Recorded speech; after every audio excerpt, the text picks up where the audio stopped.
Hi everyone, welcome to the third session of the types of reagents and reactive intermediates. Myself Sumalata S, Assistant Professor, Department of Chemistry from the SKNG GFG College, Gangavati. In this session we are going to discussing about the free radicals, carbenes and pericyclic reactions. Let's begin the session. Free radicals. What are these free radicals?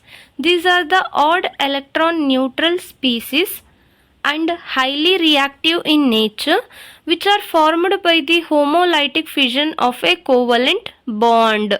Means homolytic fission means when the bond is formed with the two electrons. Okay, when this bond cleaved homolytically, what happens? The bonding electrons is equally shared between the two bonded atoms. Due to this, the each bonded atom will get the each electron and that forming the free radicals. When the methyl halides is undergoing the homolytic fission, we will get the methyl free radical and the halide free radical. Next, types of free radicals. Similarly, as we discussed in case of carbocations and carbanions, the free radicals also classified as a methyl radical, primary free radical, secondary free radical and tertiary free radical, depending upon the radical present on the carbon atom, which is primary, secondary or tertiary. Next, coming to the stability of free radicals. The first factor which affecting the stability of the free radicals is the hyperconjugation effect. The order of stabilities can be explained on the basis of hyperconjugation, similar to that in the carbocation. Greater the number of hyperconjugative structures, greater is the stability of the free radical. Hence, the tertiary free radical is more stable than the secondary free radical, which is more stable than the primary free radical, which in turn more stable than the methyl free radical. The second factor is the inductive effect. Greater the number of alkyl groups attached to the free radical carbon center, more will be the stability of the radical. This is due to the electron donating inductive effect of the alkyl groups, which decrease the electron deficiency of the radical. Means similarly as in case of carbocations, if the more number of alkyl groups attached to the free radical carbon center, more will be its stability. Next, reactions of the free radicals. How these free radicals undergo reactions? The first one is the hallucination of a aliphatic hydrocarbons in presence of a sunlight to give the chloromethane, dichloromethane, chloroform and finally the carbon tetrachloride formed successively. Here this reaction is initiated by in the initiation step, what happens? The chlorine molecule in presence of sunlight, this undergo homolytic cleavage to form the two chloride free radicals. This chloride free radical will go and attack the methane molecule to give the chloromethane. In next step, this chloromethane again reacting with the chloride free radicals and thus forming the dichloromethane, and again this is undergo hallucination to give the trichloromethane, and finally tetrachloromethane is formed. Next, second reaction is the attack of free radicals. Okay, this is not the halogen, this is a free radical. Attack of free radicals to the alkenes in presence of sunlight. Alkenes means these are the pi systems. These are consisting of the two bonds. One is the sigma bond, other one is the pi bond. This pi bond will goes and attacks to the free radical. What happens? This R will comes and attach it to this carbon. Due to this shifting of electron here, and this bond will cleaved homolytically and form bonding with the R free radical, and there is a one free radical present on this carbon.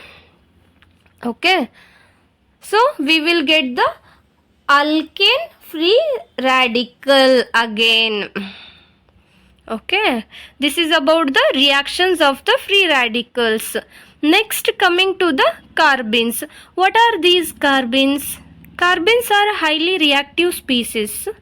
Carbenes are divalent carbon compounds with the two non-bonding electrons on one carbon.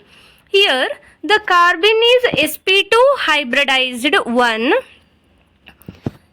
sp2 hybridized, and in this it is the, for example, we are taking CH2 and 2 electrons here. This is the carbene.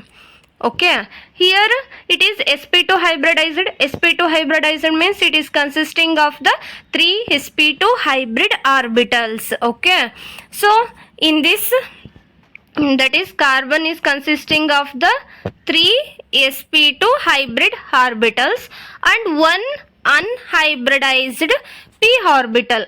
Okay, out of the 3 sp2 hybrid orbitals, 2 sp2 hybrid orbitals are bonding with the 1s orbital of the hydrogen.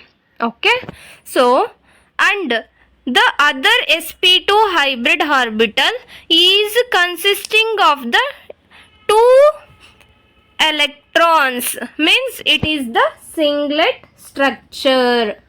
If 2 these electrons is, one is present in the one unhybridized pz orbital and other is present in the sp2 hybrid orbitals, means this is termed as a triplet carbene. Okay, in case of singlet carbene, the two non-bonding electrons are present in the sp2 hybrid orbital, whereas in case of triplet, one is present in the sp2 hybrid orbital and other is present in the unhybridized p orbitals.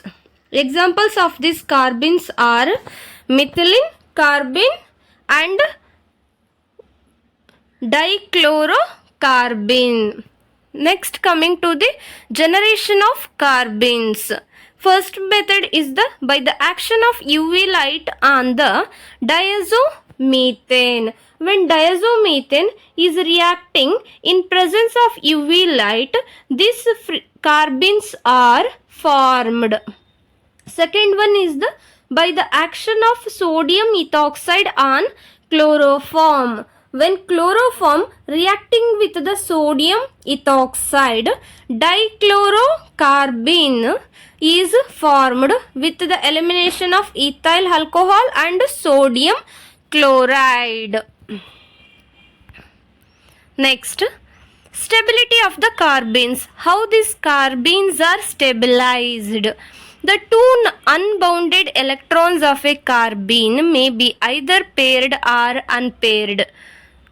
Means if it is paired means it is the singlet one. If it is unpaired means it is the triplet one. When two electrons on the carbon atom are paired, it is called as the singlet carbene. If the two electrons on the carbon atom are unpaired, it is called the triplet carbene. Singlet carbene is less stable than the triplet carbene. It is means it has a higher energy than the triplet carbene due to the electron repulsion arising from the pairing the two electrons in a single orbital. Because here two electrons are present in the single orbital, hence there is a electron repulsion takes place. This increases the energy of this singlet carbene. If the singlet carbene it is having the higher energy, means it is less stable. Singlet carbene is supposed to have a bent shape with the RCR bond angle around 103 to 110 degree. Here the carbon is sp2 hybridized. In case of triplet carbene, it is relatively more stable as it has a lower energy content because unshared electron is not paired. They are present in two different orbitals. Hence this is more stable than compared to the singlet one. Next, reactions involving the carbenes. The reaction is the Reimer-Tiemann reaction. We already studied this reaction in the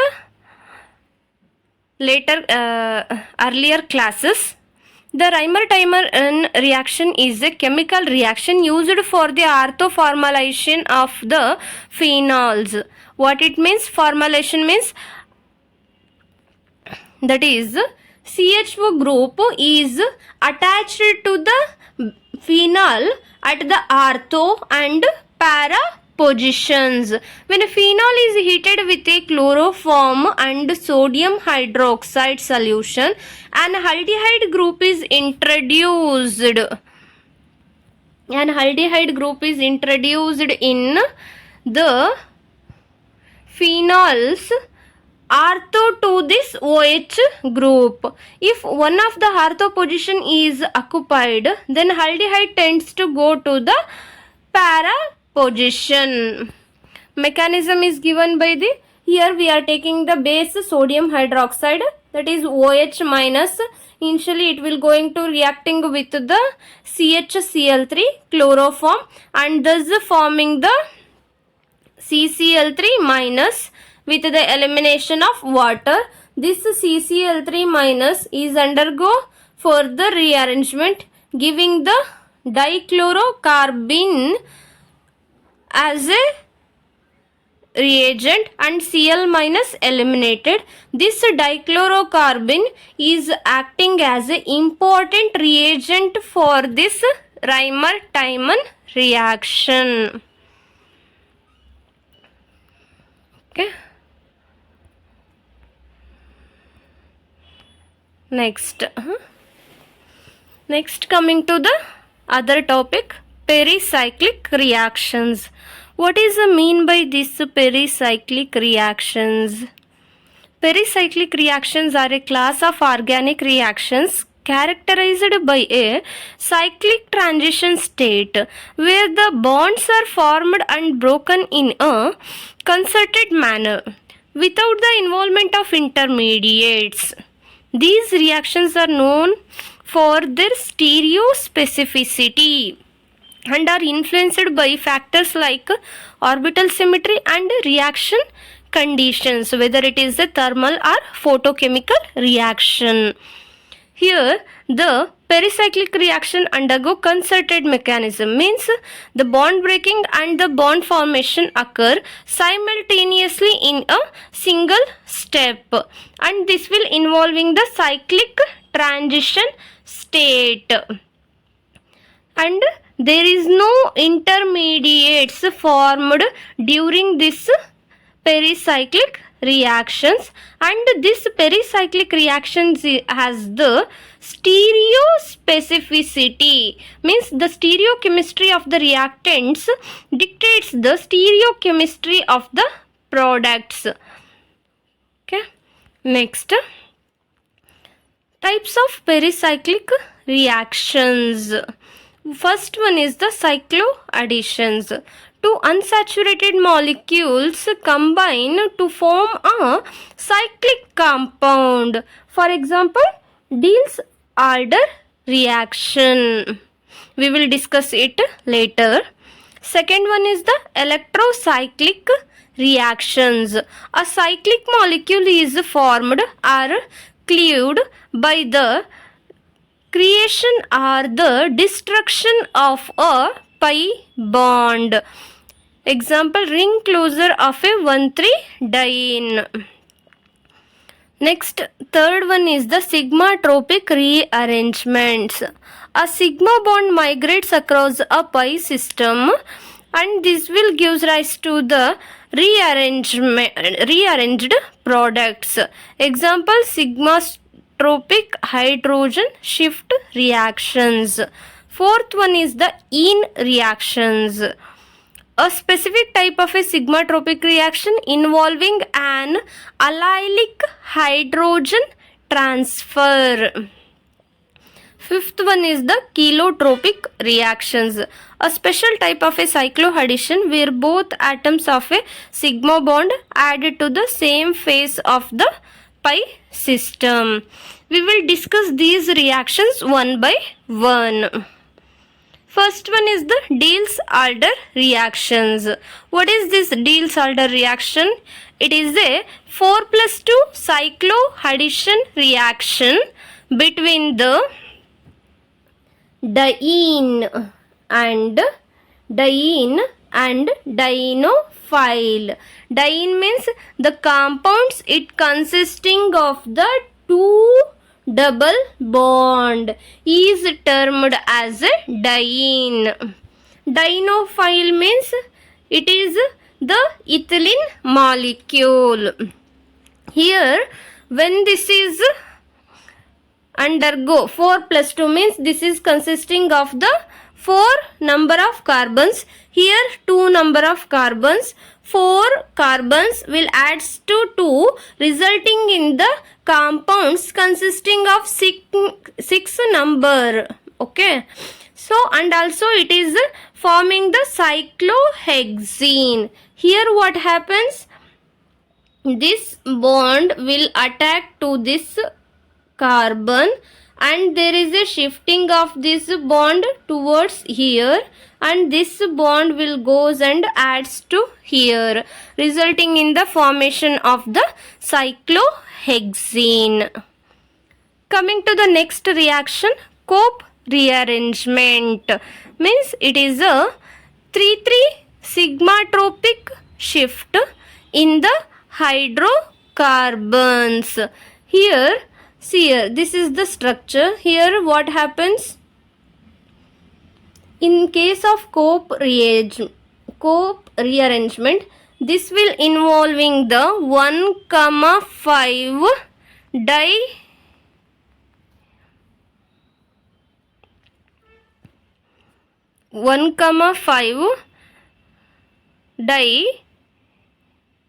dihexaene or hexadiene. Okay, this will undergoing this Cope rearrangement when this bond, this fifth bond will shifted to the here and there is a shifting of bond here and this bond here. Okay, this will and resulting in the, okay, here this is the 1, this is the 2, this is the 3, right?